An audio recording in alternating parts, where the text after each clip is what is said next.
শামীম ওঠার কিছুক্ষণ পর লিফটের দরজা অটো বন্ধ হলো আর রাজু বাটন 9 চাপ দিল।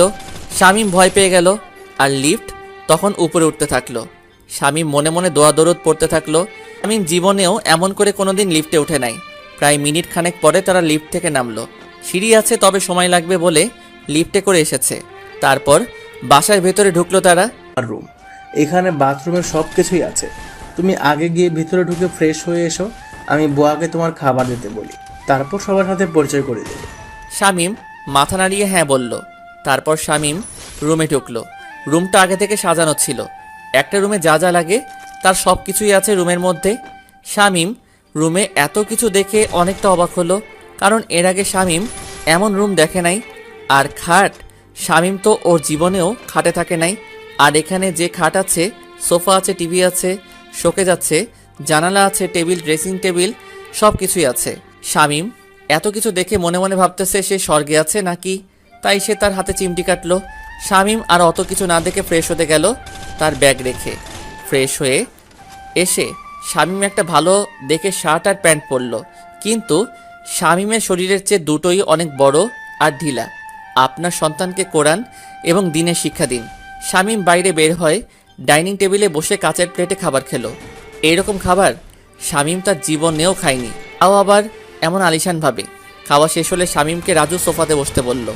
শামীম রাজু সাহেবের কথা মতো খাবার টেবিল থেকে উঠে সোফাতে গিয়ে বসলো। রাজু তার বউ, ছেলে মেয়ে সবাইকে ডেকে নিয়ে আসলো। সাথী, এই হচ্ছে তোর টিচার, আর মোর্শেদা রাফি এর নাম শামীম, যার কথা তোমাদেরকে বলেছিলাম। রাজু আর তার 9 বছরের ছেলে রাফি শামীমকে মেনে নিতে পারলেও সাথী আর রাজু সাহেবের বউ শামীমকে মেনে নিতে পারল না।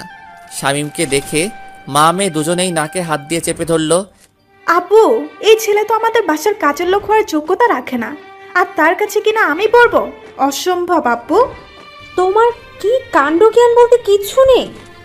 এইসব এতিম ছোট লোক কী সব পোশাক পরেছে, তাকে বাসায় জায়গা দিতেছো? দেখেছো কী সব পরেছে? আর ওর কাপড় থেকে কী সব গন্ধ বের হচ্ছে। প্লিজ ওকে বের করে দাও, আমার দম বন্ধ হয়ে আসতেছে। মামুনি দেখো, পায়ের ছেঁড়া স্যান্ডেল পরেছে, আর দেখতে কেমন পাগলদের মতো লাগছে। আমি এর কাছে পড়তে পারবো না। আর দেখো, আমাদের দামের সোফা নষ্ট করে ফেললো এই ছেলে। মামুনি বের করো, ওয়াক। সাথী ওয়াক করতে করতে বেসিনে গেল, আর মোর্শেদা বেগম একটু দূরে সরে দাঁড়ালো। শামীম ওদের মা মেয়ের কথা শুনে লজ্জা আর শরমে মাথা নিচু করে রাখলো। এই তোমাদের মা মেয়ের এসব বাজে স্বভাব গেল না, তাই না? ও গরিব হতে পারে, কিন্তু অনেক ভালো ছেলে। আল্লাহ ওর মতো করে আমাদেরকেও বানাতে পারতেন।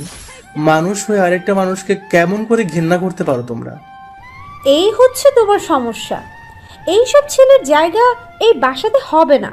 তুমি নিশ্চয়ই বাসা থেকে বের হতে চাচ্ছ না। শামীম এখানে থাকবে, আর সাথী শামীমের কাছে পড়াশোনা করবে, এটাই শেষ কথা। আর কেউ যদি শামীমের সাথে বাজে ব্যবহার করেছো, তার জায়গা বাসাতে হবে না, এই আমি বলে দিলাম। মা মেয়ে দুজনে দুজনের দিকে তাকাতে থাকলো। সাথীর অবস্থা খারাপ দেখে মোর্শেদা বেগম চোখের ইশারায় সাথীকে চুপ থাকতে বললেন এবং শামীমকে তাড়ানোর পায়তারা সে করতেছে। সাথী তার মায়ের ইশারা বুঝতে পেরে চুপ করে থাকলো। ঠিক আছে, তাই হবে। মোর্শেদা আর সাথী দুজনে তাদের রুমে চলে গেল। সাথী তার রুমে গিয়ে ভাবতেছে কি করে এই শামীমের বাচ্চাকে বাসা থেকে তাড়িয়ে দেওয়া যায়। অপরদিকে মোর্শেদা বেগমও তাই ভাবতেছে। রাফি শামীমের কাছে গিয়ে ওর ছোট হাত দুটো দিয়ে শামীমের মাথা তুলল।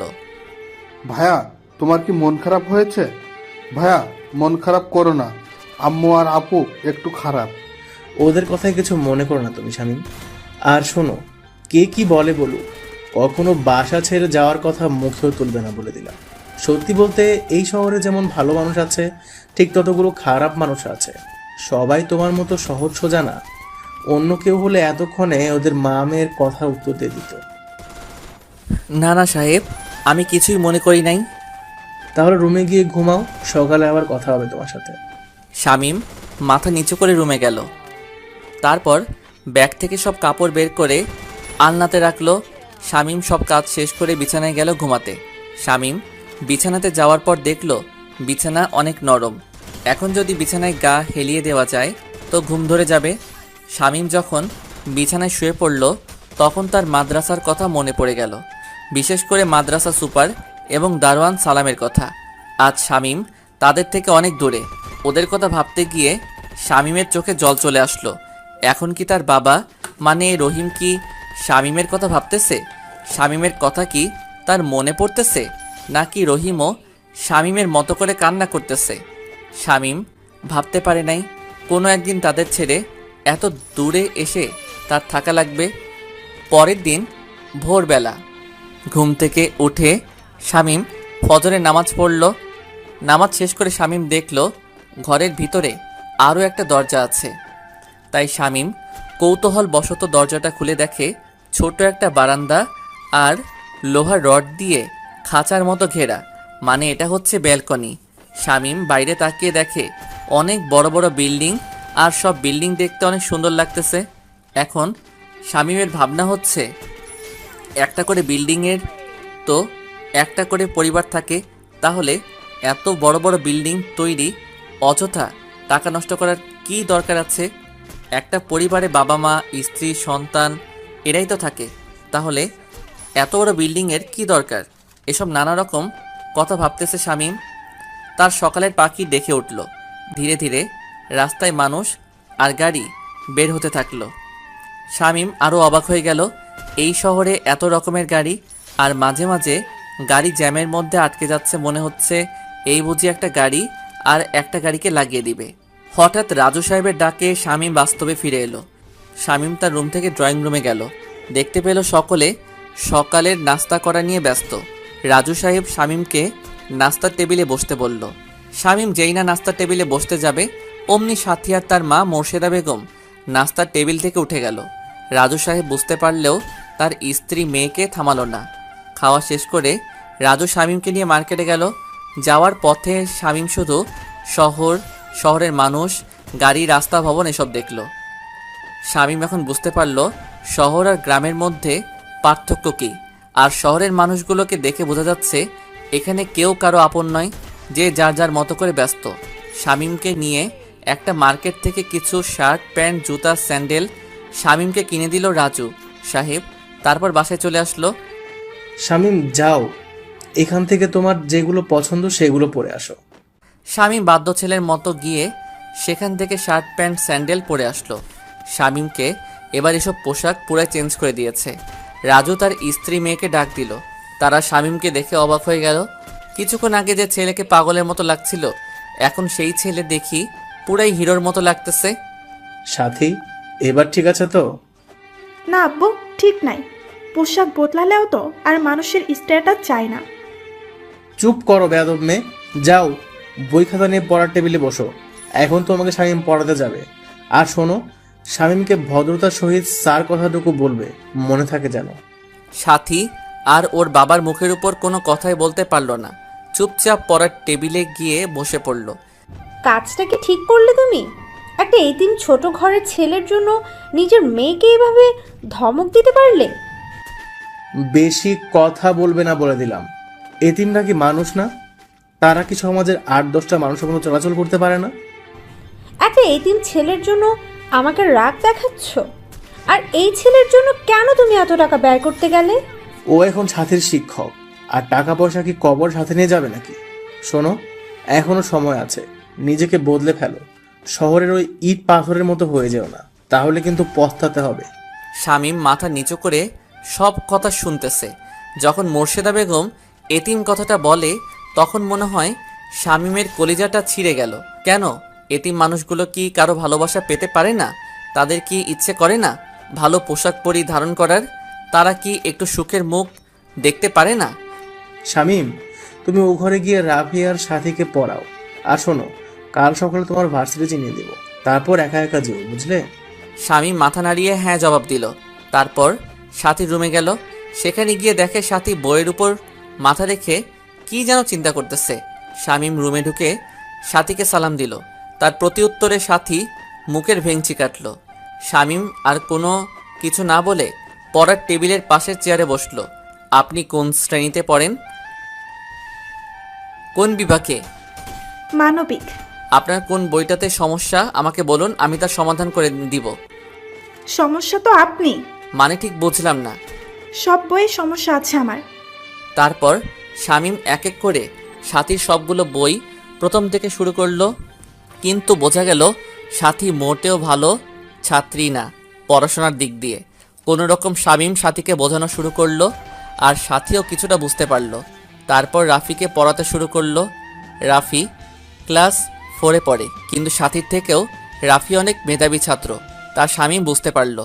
প্রথম দিন তবুও তাদেরকে অনেক কিছু বোঝালো, শিখালো। পড়ার কথা ছাড়া একটা বাড়তি কথাও বলেনি শামীম। আমি এই গল্পটার লেখক। আমার নাম মোহাম্মদ শামীম মিয়া, বাড়ি রংপুর বিভাগের নীলফামারী জেলা, কিশোরগঞ্জ থানা, মাগুরা ইউনিয়ন। সাথী আর রাফিকে পড়িয়ে এসে শামীম আবারও রাজু সাহেবের কাছে যায়। রাজু সাহেব তখন পত্রিকা পড়ায় ব্যস্ত। রাজু সাহেব পত্রিকা রেখে শামীমকে বলতেছে, তা কেমন দেখলে ওদের পড়াশোনা? সাহেব, আপনার মেয়ে পড়াশোনা একেবারে কাঁচা, আর আপনার ছেলে মাশাল্লাহ অনেক সুন্দর, পড়াশোনা করতে জানে। শামীমের এমন কথা শুনে রাজু সাহেব বসা থেকে উঠে দাঁড়ালো এবং শামীমের দিকে আগুন চোখে তাকিয়ে থাকলো। রাজু সাহেবের এমন তাকানো দেখে শামীম অনেকটা ভয় পেয়ে গেল। সাথে সাথে শামীম মাথা নিচু করে নিল এবং মনে মনে বলতেছে, আমি তাকে সত্যি কথা বললাম, তাহলে আমার দিকে এমন করে উনি তাকিয়ে আছে কেন? তুমি আমাকে কি বলে ডাকলে সেটা আগে বলো তো। সাহেব বলেছি। কেন, কোনো কি ভুল করেছি সাহেব?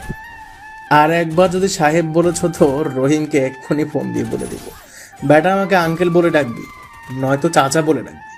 তুই তো গ্রামের ছেলে, আমিও গ্রামের, কিন্তু এই শহরে এসে পুরাই শহরের মানুষ হয়ে গেছে, কিন্তু গ্রামের কিছুই ভুলি নাই। এখন থেকে চাচা বা আঙ্কেল বলে ডাকবে, তাহলে প্রাণটা জুড়িয়ে যাবে। এবার বুঝতে পারলো আসল ঘটনা কোথায়। ঠিক আছে চাচা, আপনাকে আমি চাচা বলেই ডাকবো। আমি জানি আমার মেয়েটা পড়াশোনায় অনেক দুর্বল, তাই তো তোমাকে এখানে নিয়ে আসা। আমি চাই আমার মেয়েকে তুমি সব দিক থেকে ভালো করে দিবা। ইনশাল্লাহ চাচা, আমি চেষ্টা চালিয়ে যাব। চাচা, একটা কথা বলি। হ্যাঁ বলো, কি কথা? আব্বাকে একটু ফোন দিবেন, অনেক দিন আব্বার সাথে আমার কোনো কথা হয় না। আরে বেটা, আসার দুদিন হলো আর তাতেই বলতেছিস অনেক কথা হয় না? এত ভালোবাসিস রহিমকে তুই? ওই একজন ব্যক্তি আছে যে আমাকে নিজের সন্তানের মতো করে ভালোবাসে। রাজু পকেট থেকে ফোন বের করে রহিমকে ফোন দিল। রহিমের সাথে কিছু কথা বলে শামীমকে ফোন এগিয়ে দিল। শামীম ফোন কানে দিয়েই কান্না করা শুরু করে দিল। আব্বা, তুমি কেমন আছো? আমাকে কি ভুলে গেছো? আব্বা, আমার না তোমাকে দেখতে মন চাচ্ছে, তুমি এখানে একবার আসো। যাবো, এভাবে কান্না করিস কেন? এখনো কি তুই সেই ছোট শামীম আছিস? দেখ বাবা, এভাবে কাঁদিস না, আমার অনেক কষ্ট হয়। রহিমের সাথে যত কথা শামীম বলেছে সব কথা কেঁদেই বলেছে। শামীম অনেক দুর্বল একটা ছেলে, তাকে সাহস দেওয়ার মতো ওই একজন রহিমই ছিল। রহিম শামীমকে নানা রকম কথা বলে বোঝায়, রাজুর পরিবারের সবার কথা শুনতে বলে, কেউ কিছু বললে মন খারাপ যেন না করে, কারো কোনো কথার যেন উত্তর না দেয়। ভালোভাবে থাকতে বলল, ভালোভাবে পড়াশোনা করতে বলল, ঠিকমতো খেতে বলেছে, আর রহিমের চিন্তা যেন না করে, আর রহিম ঠিক সময় মতো চলে আসবে। আরও অনেক কথা বলে ফোন রেখে দেয়। এমনভাবে কান্না করলে রহিম তো মনে করবে আমি তোমাকে কতই না মেরেছি। আর এমন হবে না চাচা। ঠিক আছে, রুমে গিয়ে বিশ্রাম নাও। শামীম যখন রুমে যাবে ঠিক সেই সময় মনে পড়ে শামীমের তো বই কেনা হয় নাই, তাই রুমে ঢুকতে গিয়েও আবার রাজু সাহেবের কাছে ফিরে আসে। কিছু বলবি কি? চাচা, আমার তো কোনো বই কেনা হয় নাই। কালকে ভার্সিটি থেকে ফেরার পথে কিনে দিব, বুঝলে? শামীম মাথা নেড়ে হ্যাঁ সূচক জবাব দিয়ে রুমে গেল। রুমে গিয়ে মার্কেট থেকে নিয়ে আসা সব পোশাক বিছানা থেকে নিয়ে আলনাতে রাখলো। তারপর বাথরুমে গিয়ে চোখে মুখে পানি দিয়ে রুমে এসে বিছানাতে বসলো।